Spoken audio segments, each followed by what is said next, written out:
তেজপাতার মতো হয়ে গিয়েছে। এই কাজ করো, তখন সেই কাজ করো, এই কাজ কাজ করতে করতেই সারাটা দিন আমার কেটে যাচ্ছে। আমাকে পুরো গ্রাম চেনে আমার রেশমি কালো ঘন মসৃণ চুলের জন্য। আমার কি একরত্তি বসার জো আছে যে চুলগুলোর একটু যত্ন নেব? সবই হচ্ছে আমার কপাল। বাবাকে বলেছিলাম যে একটা ধনী পরিবারে আমাকে বিয়ে দিতে, কিন্তু না, তারা আমাকে একটা গরিব পরিবারে বিয়ে দিল। ঘরে আছে এক কচুটে শাশুড়ি, সারাটা দিন আমাকে দিয়ে এই কাজ করায় তো সেই কাজ করায়।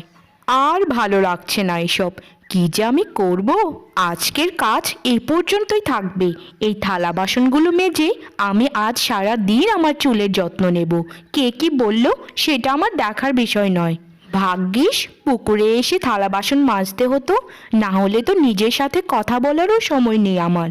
আজকে উনি বাড়িতে আসুক, যেভাবেই হোক